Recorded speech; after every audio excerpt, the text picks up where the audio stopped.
You see this 2025 person go select the kind sufferness where you won't face for yourself. So for me, I don't decide to choose my own very lighter. You see this thing where you dey see here now, my washing machine for house, for machine where they wash plates. Na e be. Ever since we get this apartment, we never one day use this washing machine. So anytime when I want use am, I dey feel say the machine go generate too much bills for me. So because of that, I no dey like to use am. But I dey always dey use the one where they that's for cloth, the one where we dey use the wash cloth. But you see this other one, we dey call am for here this machine. So I never use am before. So reach one day now, one of my friends say, Florence, they use am, you know, they cost too much bill.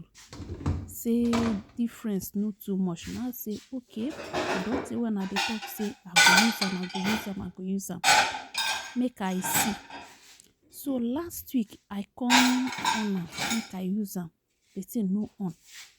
I check am, and that one not be the first time. So e reach yesterday.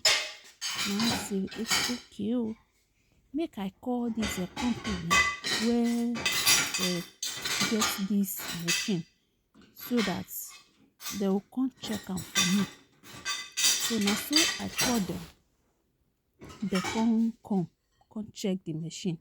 So when they check am, they come see say I know they always dey on the water, like the water this thing I no show am for my tap there.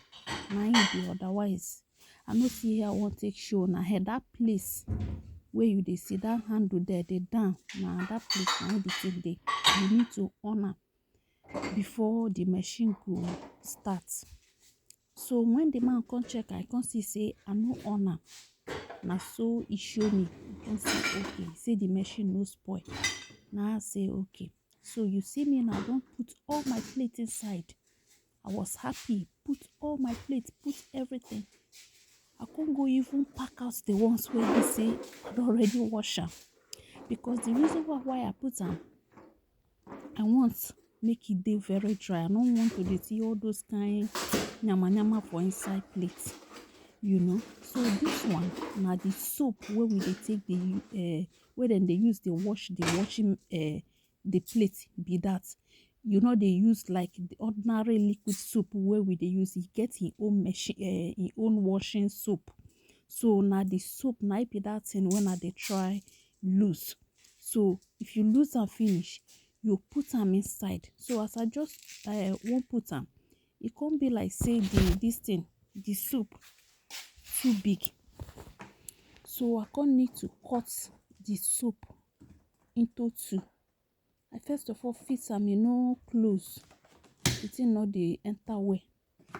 Now so I just break the soap into two. Come fit am inside before this thing take close. You see I don't close am. I don't close. So come cover the machine. Come put am for like I put am for like 50 minutes. 50 minutes. Now on the machine, the thing come begin wash. Now the thing don't wash finish and everything looks nice.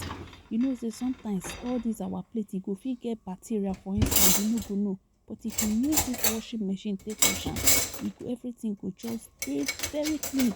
In a way this thing, you no go dey get all those nyama for inside your plate.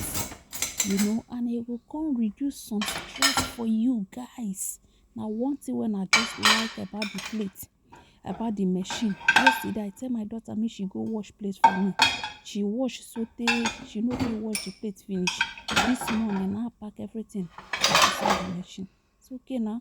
Make I reduce some stress for myself. So guys, how I see my washing machine, guys? Do you think I like it? Yes, as for me, I love it, guys. So guys, enjoy the rest of the video. Bye.